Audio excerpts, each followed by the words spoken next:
Hello and welcome to Moneylife. This is Sucheta Dalal. This week, we are going to talk about the Supreme Court's suggestion that it's going to set up a committee led by a retired judge to study the crash in Adani Group shares. Now, we know that happened a week ago. The government agreed, accepted it, and tried to give the Supreme Court a list of names in a sealed envelope. Last heard, the Supreme Court said, no, we don't want any sealed covers, which is a great thing, and we will choose our own committee. The question is, do we need a committee? And maybe the Supreme Court also would like to look at the past and how we have handled scandals. It's always been a committee or commission of sorts, and what has happened. Because what has happened in the past gives you a clue to what has happened in the future. As a journalist, I've been looking at it for 35 years, covering the markets, and also when I researched a book. Now, let's talk about what happens there. The Supreme Court felt the need for such a committee itself is such a serious indictment of what the regulator has been doing or not doing. Not just the regulator, also the finance ministry. But the bigger question, like I said, is this a sound idea? So let's start with the second half of what the Supreme Court wants. There's been one instance in the past of a committee led by a retired Supreme Court judge. It didn't lead to any improvement in market regulation. In fact, this was a big committee. Composition itself was questionable. And the purpose, most of the recommendations were not accepted. This former judge of the Supreme Court was a director in India's near monopoly exchange, whose governance during his tenure there has been pretty questionable.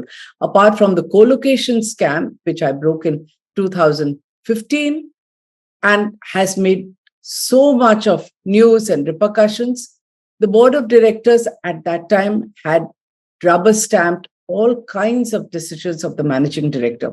So the co-location scam happened under their nose. They had no idea. The MD was bypassing all established processes on senior appointments, promotions, got in someone, made him within a year a group operating officer.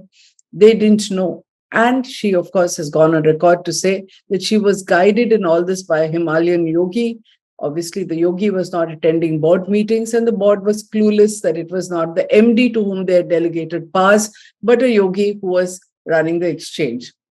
The role of directors and why they continued to support this MD and why were they clueless, especially since it was such a marquee board of very high-profile people, has never been probed. Typical of India, it is a mystery because nobody has even dared to ask them. So Supreme Court saying it wants a committee headed by a retired judge, we have our doubts. Now, if the Supreme Court wants the committee to be different and more effective, maybe it needs to look, like I said, at what has happened, not just 35 years that I've been in journalism, but 50 years. And as is very popular these days, let's go back even to Nehru's time to figure out what has happened. Like I said, I've been researching this. So we go to what? The Haridas Mundra case of 1958. Since Nehru is in the news all the time, the Mundra scandal has also been in the news. Now, if you ask me, this is the best ever investigation that has been conducted into a scam in India. This happened under Jawaharlal Nehru. It was brought to the public domain by his son-in-law, Feroz Gandhi.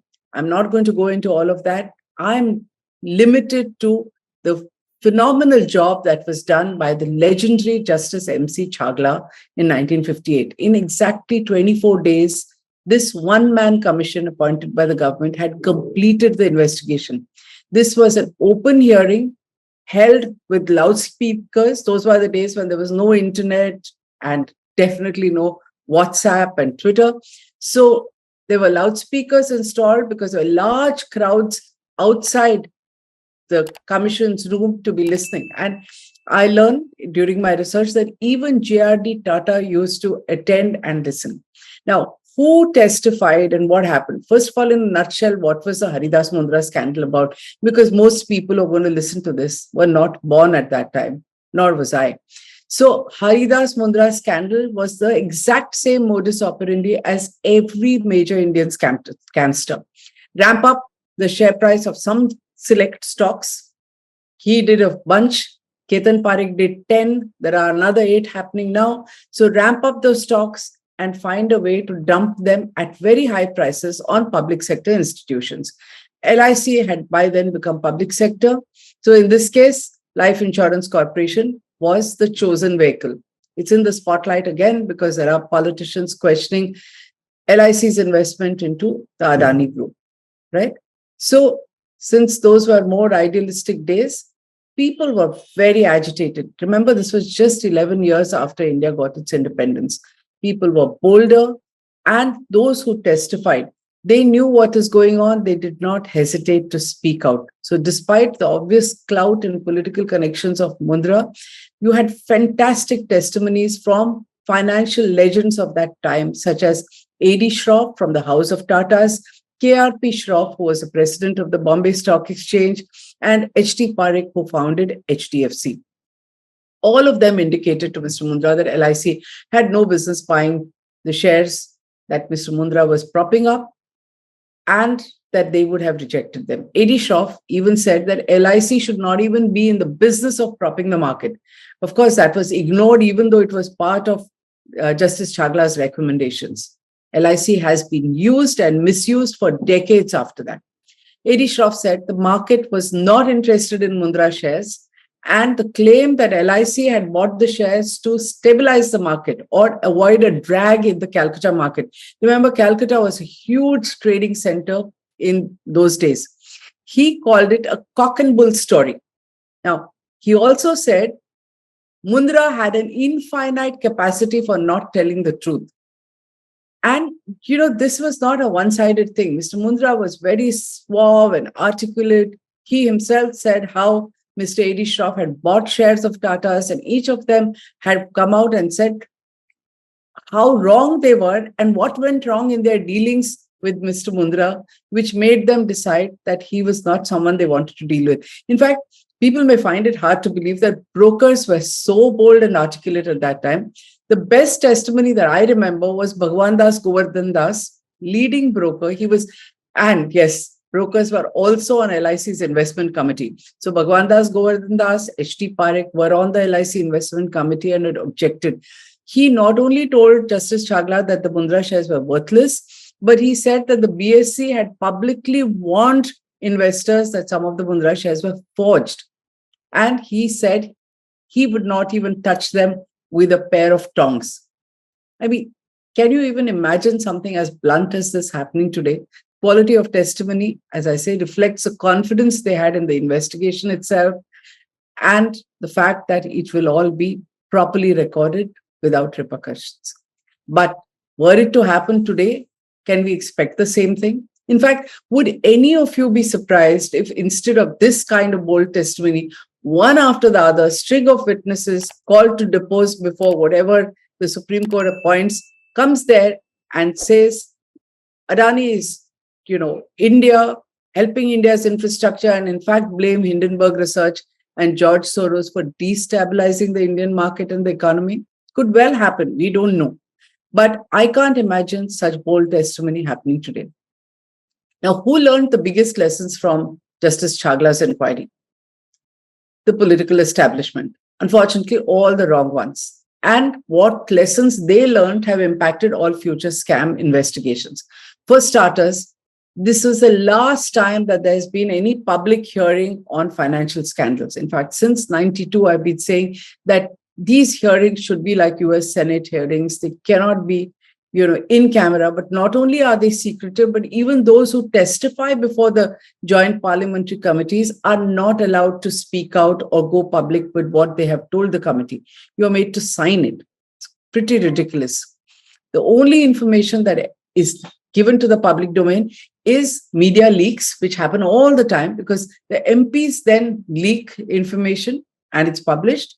And there is a briefing at the end of the day. So selectively, whatever is wanted is briefed by the chairman. This cannot go on. And I'm going to come to that a little later. So the next big scandal was the security scam of 1992. That was a time when India was facing a serious balance of payments crisis. It just embarked on economic liberalization, and the World Bank was keeping a close watch on what we did because we wanted a big fat World Bank loan. So the government started well, did two things. One is it passed the Special Court Trial of Offences Relating to Transactions and Securities Act of 1992, which was supposed to ensure the speedy hearing of scam-related cases. Idea was to finish it fast. More importantly, they set up the multidisciplinary Janki Raman Committee. The Janki Raman Committee comprised of regulators, tax department officials, and all the investigative agencies. The idea was if they work together, Janki Raman himself being a deputy governor of the Reserve Bank of India, they will work together rather than at cross purposes, and it worked well. They came up with 6 or 7 fantastic reports, which formed the basis of what finally the JPC said in its own report. But the faster hearings never happen. Instead, the special court continues to hear the scam cases after 30 years. And remember, all these will then go to the Supreme Court in appeal before any decision happens. So at the very least, we need the Supreme Court to realize that in a market where transactions worth a few 100 crores each happen within seconds, in fact, milliseconds and microseconds, and settlements happen within a day of trade, investigations and court cases that drag on for decades only end up letting off wrongdoers because things are buried, diluted, nothing works. In fact, most often, key investigators are transferred, witnesses are dead, sometimes the scamsters themselves are dead long before the trial concludes. The Janki Raman Committee, like I said, had excellent findings. And this could have been the basis of straight away filing charge sheets by the Central Bureau of Investigation. But typical of India, once the JPC submitted its report, the dilution of findings and delays began. In fact, the SBI charge sheet, where it all started, was also filed 4 or 5 years later. In fact, the JPC had signaled the way forward by relegating the most specific and key allegations to notes attached to the report. So naturally, the signal to everyone was ignore them. The drama is over and it's business as usual. So the next big scandal in exactly the same manner was the Ketan Parikh scam of 2001, which happened immediately after the dot-com bubble burst. And this was followed by the collapse of the giant Unit Trust of India. Now, as usual, political parties thundered in Parliament. They demanded a second JPC, which the government agreed to. Then UTI collapsed. They wanted another one in parallel, even while the second was still doing its job. I've written all of this over the years, so I'm not saying something new today. Finally, the JPC that was actually set up did not even include UTI. Now, many of you don't even know how giant UTI was. It ruled over the markets, and the UTI chairman, in fact, was called the big bull those days, because that's the kind. UTI bought, the market went up. UTI sold, the market went down. It was used all the time to prop the market. And that whole institution where middle-class Indians had put their money in like a guaranteed FD, which got a little higher return than bank deposits, just collapsed. Now, since the opposition had never pressed for a Janki Raman type of committee, obviously politicians sitting and investigating by calling people to give testimony doesn't really lead to an investigation. So they then ended up using the fact that they didn't have the benefit of a Janki Raman committee to actually pass on the investigation. So there was a whole report. They said SEBI will now investigate the corporate houses because we didn't have the benefit of a Janki Raman kind of committee. What happened with SEBI? It just allowed most of them to walk away. Some investigations dragged. One of the largest corporate houses, which is flying high even today, was let off with a warning. Yes, as scandalous as that. Now, a separate committee was formed under Dr. S.S. Tarapur, another former deputy governor of the Reserve Bank of India, to investigate UTI. Even their findings were very, very detailed and could have straight away ended up as charge sheets, but this was never done. In fact, it's a big mystery today where that report has disappeared and why there was no action against the then chairman, P.S. Subramaniam. In fact, politicians, you must remember, will make thundering speeches in Parliament. We are very happy today. We circulate it on social media, but when they get their JPC, they're often complicit in letting off the guilty. And they are happy sitting there being the judge and the jury on an issue that most of them don't even understand. Out of a JPC of 30 odd members, you'd be lucky if there are 3 or 4 who really understand financial issues or even legal issues.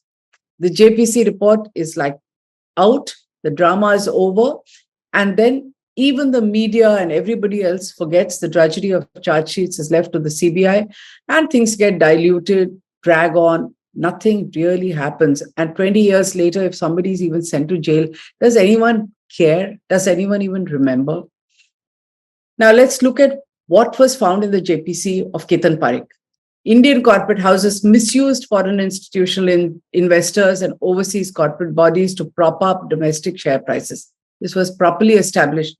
SEBI tightened disclosure norms, clearly didn't do enough because, again, the Hindenburg report, as well as many media houses before that, are pointing out that it's the same FIIs who are buying one particular group of company shares.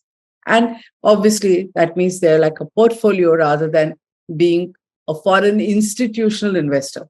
The question then is, will a Supreme Court appointed committee come up with different results this time? A committee, like any large bench of the Supreme Court, will have different opinions and perspectives, may not even arrive at a consensus. Also, unless it is assisted by a well-empowered multidisciplinary committee, it will have to rely on depositions by those who are selectively called to testify. As I've said earlier, I don't know if anyone in this political environment today, and the propensity even among judges to look for post-retirement sinecures, are going to offer the kind of frank and fearless testimony that we saw with the Haridas Mundra scandal. And because, of course, of Justice Chagla's integrity. All this leads to only one conclusion, which is that the Supreme Court will actually do well to leave the job to the regulators and ensure that they are able to operate independently, away from political pressure, by making them accountable to the Supreme Court. More importantly, the Supreme Court may want its proceedings to be live streamed and transcribed so that the public knows what is going on. Because if Supreme Court proceedings are now live transcribed and available, why not these committees? If you set up a committee, if not, call the regulator from time to time, have a hearing, and let us all hear what the regulator is finding. Don't allow a situation like the NSC co-location, where the Securities Appellate Tribunal, in fact, criticized the manner in which SEBI had conducted its investigations. This is what I think should be done. Let's see what happens. In a few days, we will know. If you like what I said, if you agree, do subscribe and spread this video so that more people are aware of how committees conduct their hearings. Thank you so much.